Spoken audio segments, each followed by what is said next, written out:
श्री कुंदन कुमार।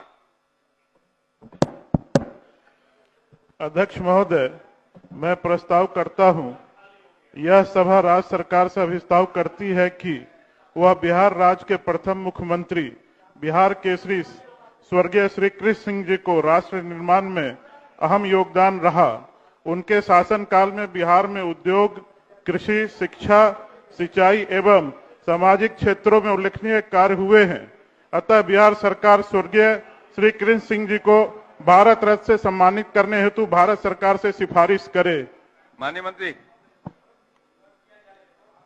माननीय अध्यक्ष महोदय, देश एवं राज्य के विकास में महत्वपूर्ण योगदान देने वाले महानुभावों को भारत रत्न से सम्मानित करने हेतु गृह मंत्रालय भारत सरकार को अनुशंसा भेजी जाती है। बिहार के प्रथम मुख्यमंत्री बिहार केसरी स्वर्गीय श्री कृष्ण सिंह को भारत रत्न प्रदान किए जाने हेतु संप्रति प्रस्ताव विचाराधीन नहीं है। माननीय सदस्य अपना संकल्प वापस लेना चाहते हैं।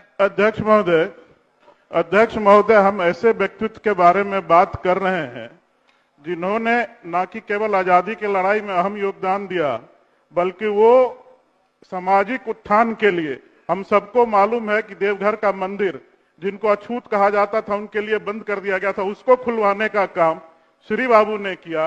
बिहार में औद्योगिकरण ठीक है, झारखंड चला गया, लेकिन अभी भी बेगूसराय का IOCL रिफाइनरी फर्टिलाइजर इसका जीता जागता उदाहरण है। NH28 NH31 उनका देन, और उत्तर बिहार से दक्षिण बिहार को जोड़ने वाला पहला सिमरिया में पुल बना हुआ, वो भी उनका देन। ये इतना महत्वपूर्ण था महोदय कि नॉर्थ ईस्ट जाने के लिए, बॉर्डर को जाने के लिए, तो ये सारे चीजों के लिए, और इनको श्री बाबू के व्यक्तित्व को किसी एक पार्टी में बांध के नहीं रखा जा सकता, किसी एक जाति में नहीं बांध के रखा जा सकता है महोदय, और केवल इनको सिफारिश करना है केंद्र सरकार को, तो इनको सिफारिश करना चाहिए।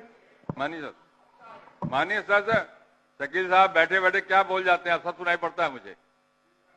नरसिंह राव जी कहाँ के थे, आपको ध्यान में होगा, इसलिए कृपया बैठे बैठे टिप्पणी मत करिए। माननीय सर, माननीय मंत्री ने कहा है कि अभी प्रस्ताव विचाराधीन नहीं है, लेकिन आगे नहीं विचार होगा ऐसा नहीं कहा है, इसलिए आपसे आग्रह है कि अपना संकल्प वापस ले लें। अध्यक्ष महोदय, श्री बाबू के समय बिहार 5 सबसे विकसित राज्यों में आता था, जो अभी तक का रिकॉर्ड है। महोदय, ये ऐसा प्रश्न है, इस पे कैसे वापस ले ले महोदय? ऐसा प्रस्ताव है, इस पे तो सारे सदन को इस पे सहमति देना चाहिए, और मैं वोटिंग का मांग करता हूं इस पे महोदय कि इस पे आप वोटिंग करा दीजिए। मेरा आग्रह होगा वापस ले लीजिए। अध्यक्ष देखिए, मेरी बात सुनिए, वोटिंग कराने पर रिजेक्ट अगर होता है तो फिर सरकार विचार नहीं करेगी, लेकिन वापस लेंगे तो सरकार के पास विचार महोदय कम से कम आपके माध्यम से आश्वासन हो जाए कि आगे विचार करके उसको प्रस्ताव भेजेंगे केंद्र सरकार को, सिफारिश करेंगे। सरकार जब भी किसी के नाम का विचार करेगी, भेजने की जरूर इस नाम का विचार करेगी। आपके इस बात के बाद मैं अपने प्रस्ताव वापस लेता हूँ। श्री आलोक रंजन।